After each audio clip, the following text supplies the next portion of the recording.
Hello and welcome back to the another episode of the Hindu News Analysis as it is 15th July 2025, and in this video we are going to discuss some important articles which are very much relevant for your preparation. But as usual, before we start our discussion, I would like to give the brief introduction about our initiative so that if you are new to our channel you will get more connected with us. Basically, from 2nd June 2025, we had started an initiative here by the name I Target IAS 2026. Under this initiative, every day we upload two videos, one in the morning session where we discuss your current affairs, which is this video, and second in the evening session where we discuss your static syllabus. And in the evening session, we had promised you by the month of January 2026, we are going to complete your full syllabus. If you want to be the part of this initiative, you are most welcome. Please do subscribe us and share it with your friends so that they may also get connected with us. And also one more thing I would like to mention here, as we are delivering the static lectures right now in the evening session, which I told you, at the same time we are preparing your notes. These notes are very much different from the conventional one because they are written differently. After every topic we had brought prelims as well as mains questions if the topic is relevant for your mains, so that it will give the idea when you are reading the book, it will give the idea how relevant these topics are for your preparation and you will not miss any. This is the whole idea behind writing these notes. So if you are interested in these notes, please do mail us. They would be available once we will complete the full syllabus of one subject.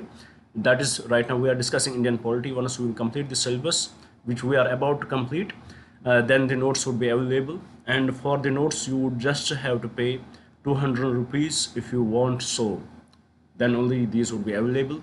Rest everything is free and available here. Please do subscribe and do join us in your do let us lead you in your journey. So this is the initiative. If you want to be part of it, you are most welcome.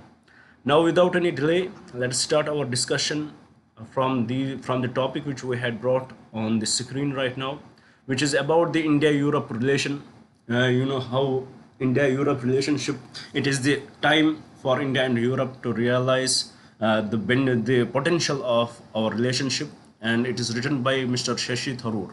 So as you can see, the article shows the importance of India Europe walking in step. So what is the story behind it? Why there is a need? Why Europe is looking beyond now? Why? The question is why Europe is looking beyond US. After the World War II, there emerged two superpowers, the USSR and the US. The European countries, they started aligning to US and their interests were coinciding with the interests of US. And in this relationship, they formed the military allies like NATO, many groupings in which they are part of it. So what was the major aim of these alliances? That we will submit, if we will speak in a very simpler languages, that they will submit their they will submit to USA. They will recognize USA as the supreme power. They will allies with them, and USA will be the supreme protector of these nations. And with respect that, they brought up various organizations like NATO. So eventually everything was going fine. We know what NATO is about. If you attack one country of the NATO, it will be deemed as the attack on all the countries and they will retaliate with full potential. So everything was going fine till the Donald Trump came into the office second time. When Donald Trump came into the office second time, he changed few things with respect to this relationship. He said to these NATO countries, to these European countries, we are providing you the security, but you are not investing in the, every country has to invest in the defense, but you are not investing. You are putting all the burden on USA. So what Donald Trump did, Donald Trump in a way was very much clear here that, the ties which we have with the European countries, it would be in the transactional in nature. So the ties would be in transactional in nature. So if you want anything, you will have to pay for it. Similarly, with respect to Ukraine, like now we have a Russia-Ukraine war, and Ukraine is highly dependent on USA. So USA is sending them the weapons, whatever the Ukraine requires. But still, at the same time, the Trump is making it very, very much clear that you will have to pay for it. We are not going to give it to you for free.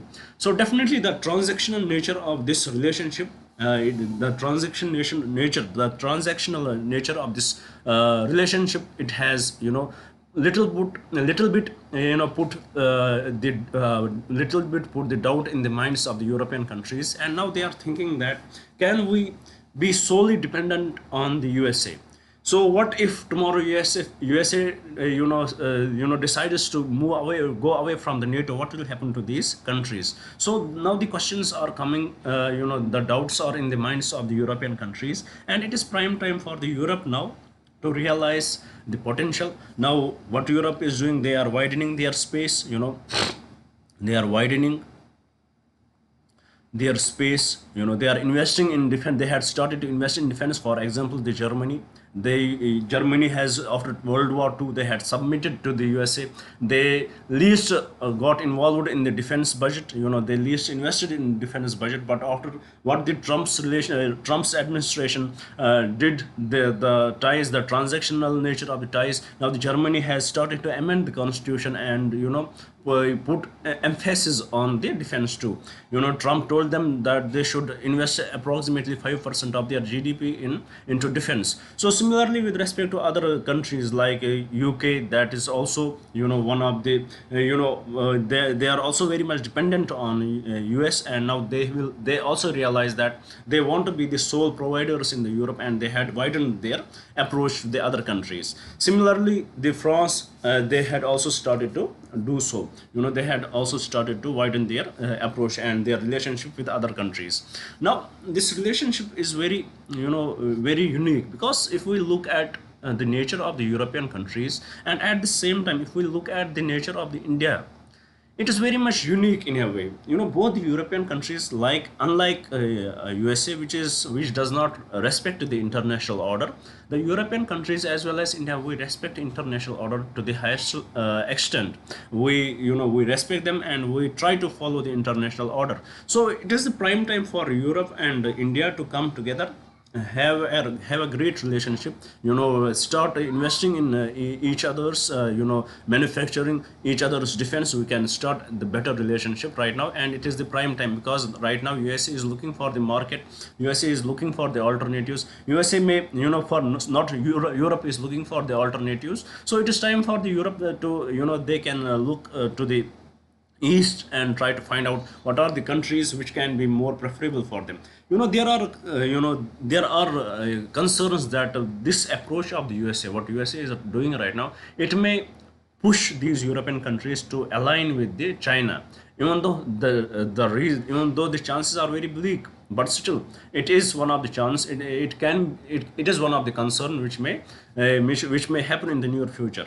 But right now, what is the situation? Right, India, it is the emerging power. We have $5 trillion economy, we have the big market, and we enjoy the demographic dividend, we enjoy, we have good IT sector, and this IT sector, we can through this manpower we can help in the European countries, and in this way we can develop the better relationship with the European countries. And if we look at the European, how our relationship with the European countries would be, it is at the two different levels. One, according to the article, one, we have direct relationship with the Europe as a whole, and the second, we have relationships with the individual countries. For example, defense relations with France, we have relations with the Germany, we have relations with the UK. So we have the individual relations as well as the Europe as a whole. We can develop this relationship. And also one more thing, now this is how we can build this relationship. The opportunity is right now that India and Europe can walk side by side. We can take the steps together. But the point is, what are the different challenges to this relationship? Even though the opportunities are there, but what are the different challenges? Now if we look at the challenges, recently Europe has brought in the carbon tax, which is also called as carbon border adjustment mechanism.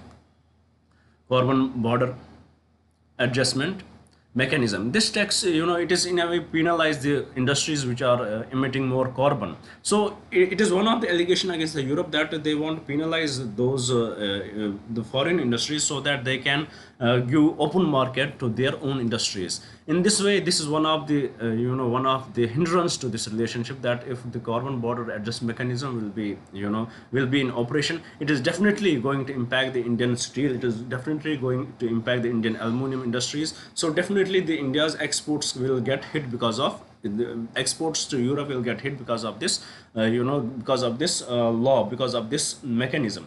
And also, if we look at the public perception, then the second thing is public perception in Europe towards India. It is not that good. They perceive that Indians are a little backward. They perceive that Indians are uneducated, unhygienic. They perceive that we live in slums, which they don't know. So their public perception is different. And if there is if for example, if we look at the diversity of our country, the geography of our country, we can fit whole Europe in our country. But still, when you are such a big democratic country, when you are such a big country, there are chances that some fringe elements in your society, there may be some incidents which can lead to the which can become the international matter. And because of those small incidents which happen in our country, because of the fringe elements which happen very rarely, the public perception in Europe develops in a very different way. So it is in a way impacting the soft power of India in this regard. Then the third, if we look at the approach of the terrorism, how the European countries see terrorism, it is very much different. They will not even name the terrorist acts as a terrorism act of terrorism. They will call it the attack by the armed rebellions, or whatever they would, whatever fancy name they would want to give that. So their approach towards the terrorism is different. So these are the three important roadblocks which can impact this relationship. But still, the potential is very huge, and we are very much near, we are very much near to sign the free agreement deal with the Europe and various other, for example, we have great relationships with the individual countries there, for example France.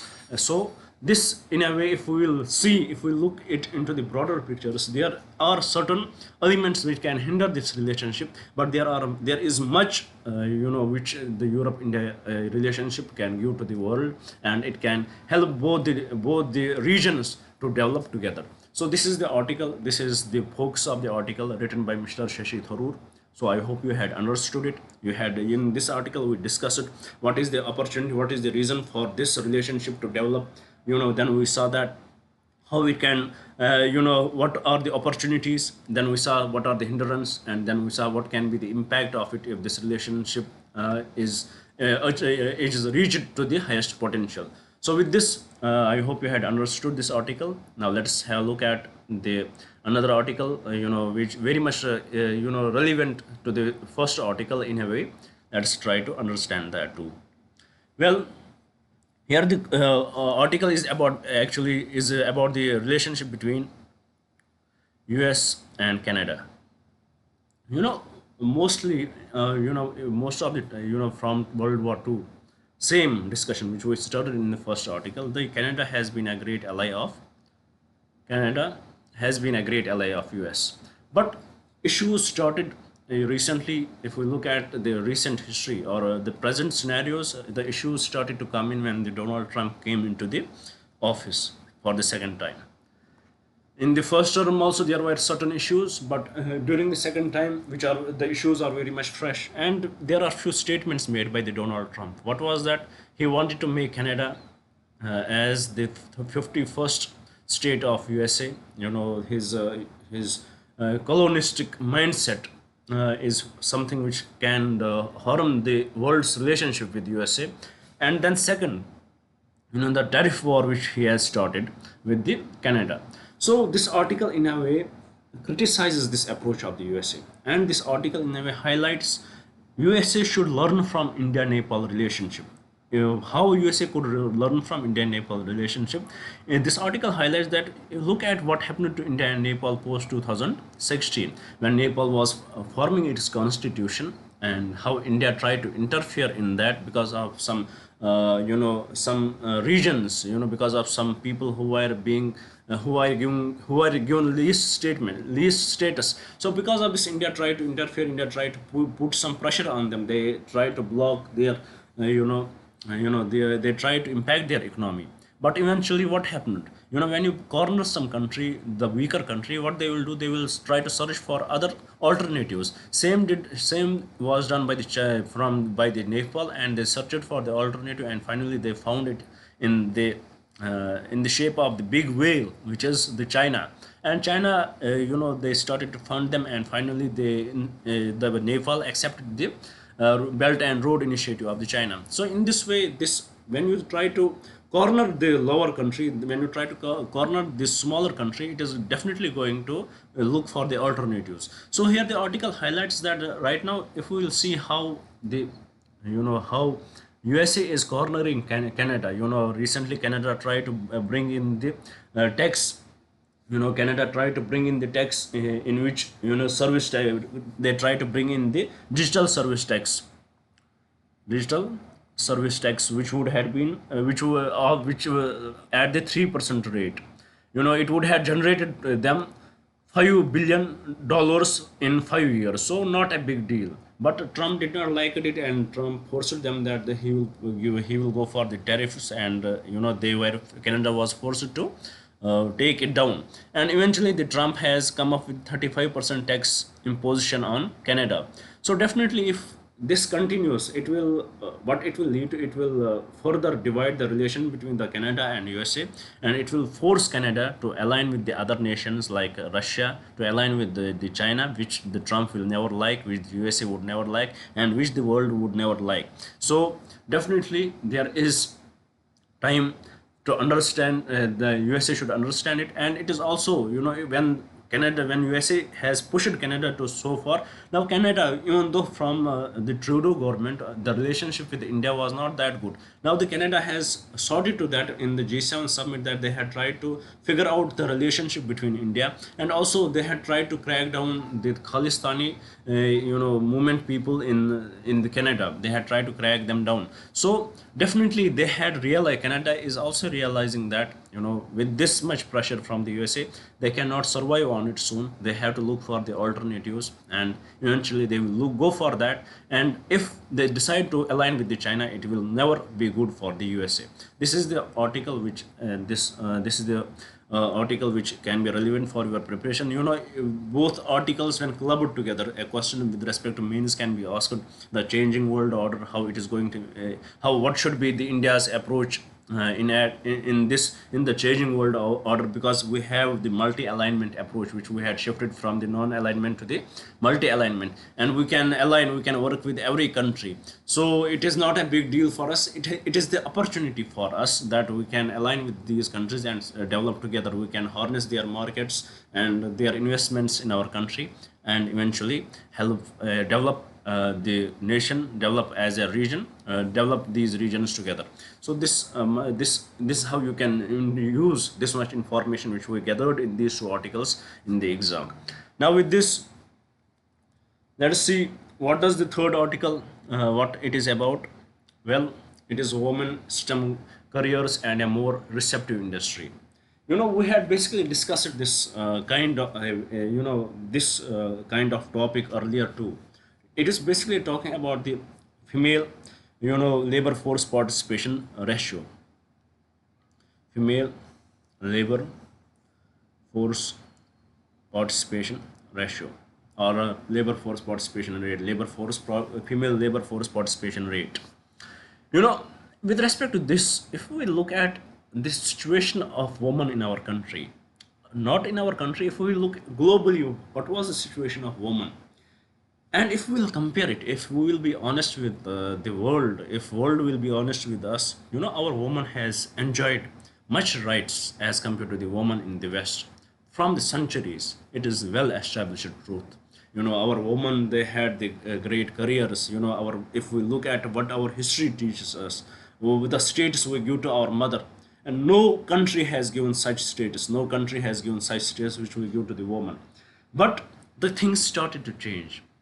Even though this is the reality, but at the same time the patriarchy is the reality. Things started to change and world realized that women, they had always been caged by the family system. And especially the western world realized it. They have their own motives behind that, but here we have to be very much confined to the UPSC preparation. So they realized it and they started giving them the liberty, the freedom which they had been starved from the history. And eventually they had been given the opportunities. They can work, work in the open environment. They can work wherever they want to. So with respect to this, if we look at the Indian condition, we had unfortunately been very much regressive in this. We had been very much regressive in this. There are multiple reasons for that. One, the patriarchal nature which our society has. It does not allow women to go outside of the home. It does not allow women to work because man feels that he is the sole provider of the house, so why should woman go outside? And it is against his pride that woman will go outside the home and they will start working. So it is the patriarchal nature which has consisted, which is inherited in us since the history. Then the second, if we look at the second issue, it is something, you know compulsive in nature. It is something, force compulsive in nature. It is something, for example, if we look at the right now the condition of the female labor force participation rate, it is right now 41%. 41%, it is the female labor participation rate. But if we look at in the urban areas, it has reduced to the 25.4%, and in the rural areas it is 47.6%. So it is very there is huge difference between the urban female participation in the urban and in the rural. Why is this so? The reason for that is, in the urban areas, once the family as a unit is earning enough, they don't have the financial dependence. Then what the patriarchy comes in, the male head of the family tells to the woman that you don't need to work anymore. I will provide for the house. So it is something, it is the work is not compulsive in nature. It is not something which they have to go for. It is not something optional for them.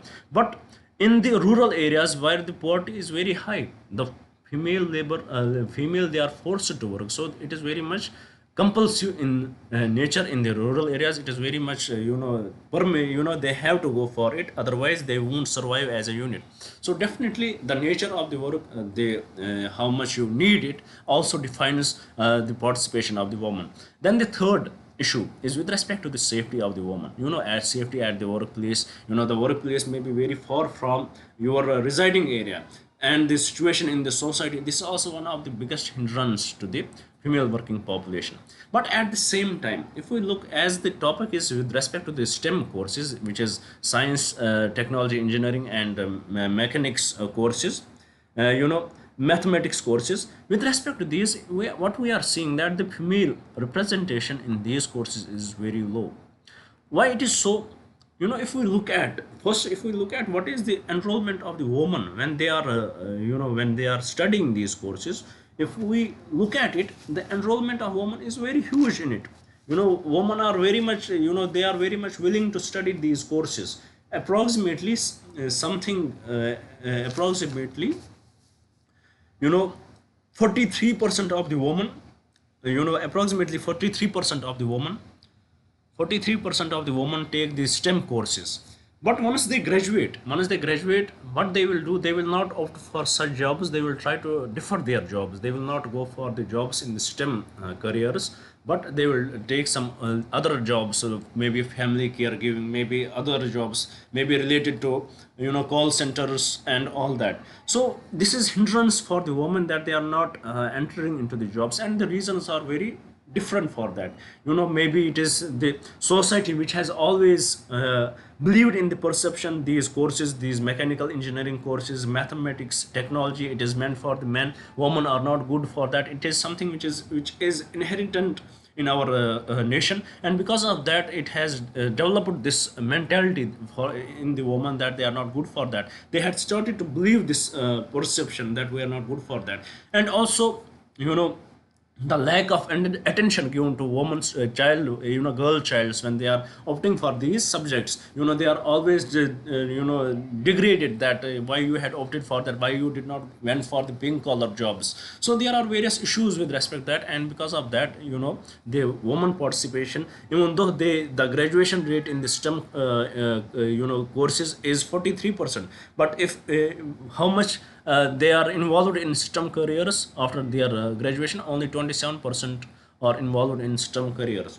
So definitely it is impacting, it is impacting, even though it is impacting the woman as a whole, but at the same time it is impacting the economy of the country. As it is believed that if there are approximately 68 million women in work, and it is believed that if they will, if 50% of the of the female population, if 50% of the female population enters into the work, it will 50% of the female population enters into the work, it will increase the GDP by 1%, and also it will annually it will increase it by $700 billion. So definitely, it is something which this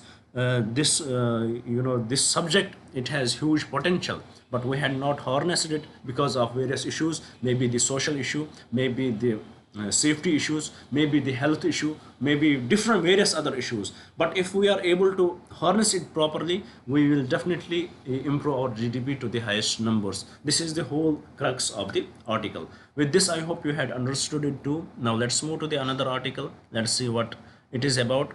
Well, again, it is the two nation and the two state reality we see today, with respect to Israel and Palestine.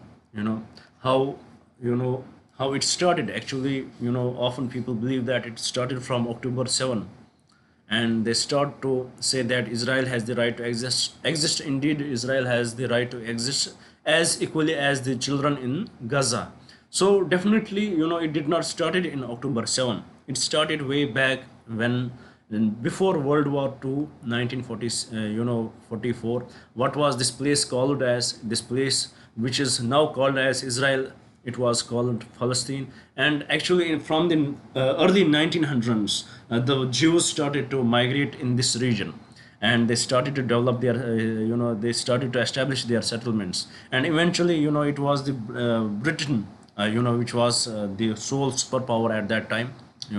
They led ways for them. They led ways from the migrants, Jewish migrants from different states, and they settled in this region. And eventually, there was after 1947, there was a conflict in this region, and they demanded that they should be given the independence. And eventually, they unilaterally declared independence. And then UN came in. They gave the two-state solution, but it was not actually accepted by them. Initially it was accepted. Certain land was given to Israel, certain land was given to a very fringe amount of land was given to Palestine, and some land which was to be operated together by these two nations.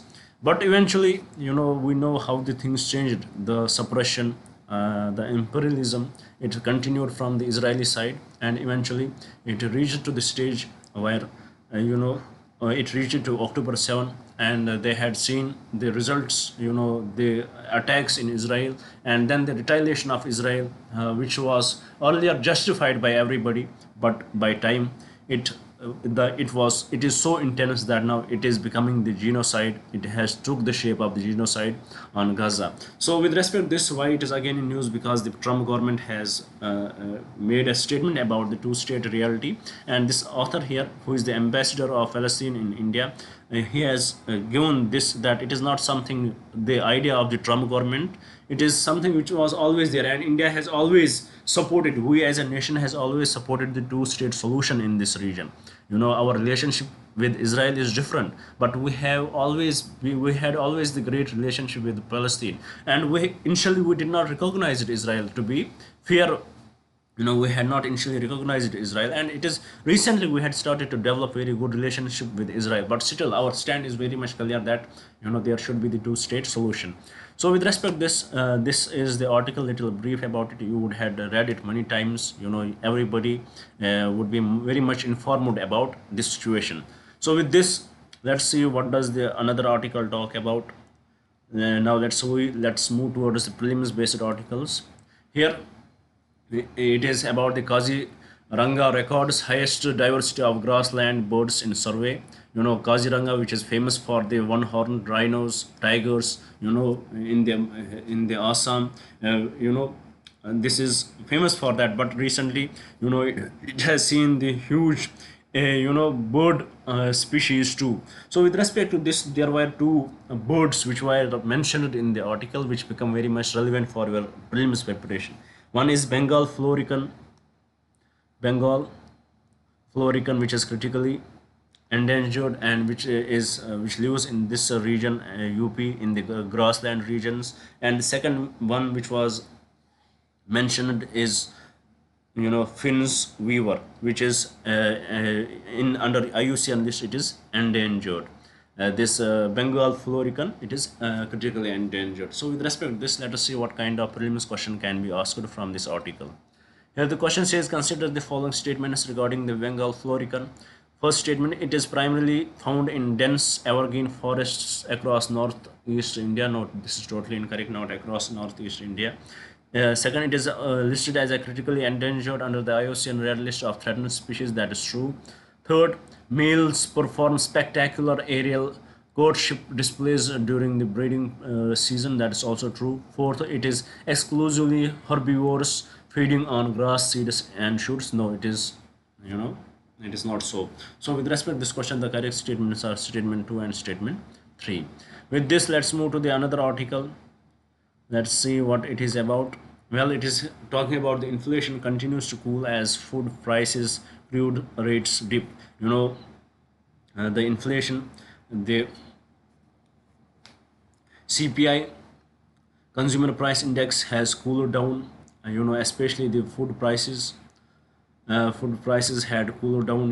It has lowered the rates of the food has lowered.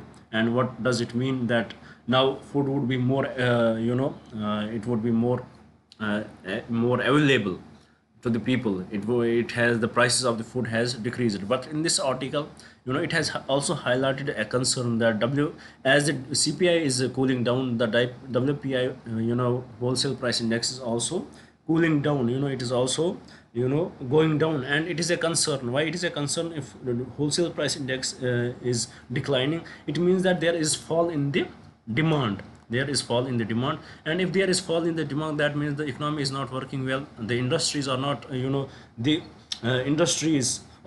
operating at full capacity, and which will lead to the vicious cycle of the poverty. Now, how will central bank respond to it? It is expected that central bank banks may want to increase the demand, and for that, what they will do, they will increase the money supply. And how will they increase the money supply? They will lower the interest rates. They may lower the repo rates. So this is how this article is relevant for your preparation. Now with this, you don't need to know the numbers because it is continuously changing, but you need to know the trend here. So with respect to this, let us see what kind of question can be asked in the exam. And the question says, consider the following statements regarding a sustained decline in the wholesale price index in India. It generally indicates a decrease in the cost of raw materials and intermediate goods for producers. Nothing wrong with that. Second, it always leads to an immediate and proportional decline in the consumer price index. No, not always. Even though it leads to the consumer decline in the consumer price index, but it is not immediate and proportionate. So it is something out of context here.